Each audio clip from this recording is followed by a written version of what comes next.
Hi అండి, welcome to my channel. So మరి కొద్ది రోజుల్లో బిగ్ బాస్ సీజన్ 9 స్టార్ట్ కాబోతుంది. సో 2 days బ్యాక్ మనకు ఈ రీసెంట్ ప్రెమో కూడా వచ్చింది. దాదాపు 40 మందిని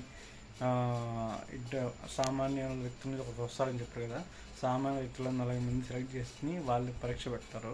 దాంట్లో ఎవరు బాగా విన్ అవుతారో వాళ్ళు బిగ్ బాస్ సీజన్ 9లో సామాన్య వ్యక్తిగా ఎంటర్ అవుతారు. సో గత సీజన్లో అంతకుముందు సీజన్లో పల్లవి ప్రశాంత్ రైతు బిడ్డగా వచ్చి టైటిల్ గెలిచారు కదా. సో తర్వాత రీసెంట్గా బిగ్ బాస్ సీజన్ 8లో కూడా నిఖిల్ విన్నర్ అయ్యారు కదా. సో ఇలా బిగ్ బాస్ సీజన్ 9 ఇప్పుడు రీసెంట్గా స్టార్ట్ కాబోతుంది. సో గత 2 సీజన్స్ బాగా పిఆర్పి అయితే బాగానే వచ్చింది.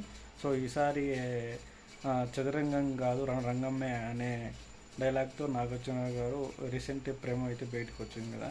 సో ఈసారి అయితే చాలా ఆసక్తంగా ఉంది, ఎందుకంటే సామాన్య వ్యక్తులకి ఎక్కువ ప్రిఫరెన్స్ ఇచ్చే ఛాన్స్ అయితే ఉంది. సో దాదాపు గత 2 సీజన్లో చూసుకుంటే సీరియల్ యాక్టర్స్ ఎక్కువ ఉండేవాళ్ళు. సో ఇంతకుముందు ఫస్ట్ ఎన్టీఆర్ హోస్ట్ చేసినప్పుడు అంతా మూవీ యాక్టర్స్ బాగుంది. తర్వాత సెకండ్ కూడా బాగానే ఉన్నారు. సెకండ్ బిగ్ బాస్ తర్వాత అంతా సీరియల్ యాక్టర్స్ మా టీవీలో సంబంధించిన వాళ్ళే ఎక్కువ వస్తున్నారు. అలా రీసెంట్గా పల్లవి ప్రశాంత్ వచ్చినాక ఆ సీజన్ పెద్ద హైలైట్ అయ్యింది. సో ఆఫ్టర్ గెలిచిన తర్వాత కూడా ఆ విషయం అన్నీ బాగానే జరిగింది. సో ఈసారి అయితే కొంచెం భిన్నంగా ట్రై చేస్తున్నారు. సో ఈసారి బిగ్ బాస్ సీజన్ 9 ఎలా ఉంటుందో మీరు అనుకుంటున్నారు కానీ కామెంట్ సెక్షన్ మెన్షన్ చేయండి. సో మరి కొద్ది రోజులు అయితే బిగ్ బాస్ సీజన్ 9 అయితే స్టార్ట్ కాబోతుంది. సో ఇది మొత్తానికి మనము గత సీజన్స్ కన్నా ఈ సీజన్ బాగుంటుందని అనుకుంటున్నాము.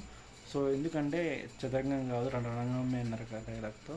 సో ఆ డైలాగ్ అయినా కనీసం ఆ డైలాగ్ చెప్పిన దాంట్లో కన్నా మనం 50% ఎక్స్పెక్ట్ చేద్దాం అనుకుంటున్నాం. సో మొత్తానికి బిగ్ బాస్ సీజన్ కొద్దిలో స్టార్ట్ కాబోతుంది. సో లెట్స్ సీ ఎలా ఉంటుందో చూద్దాం.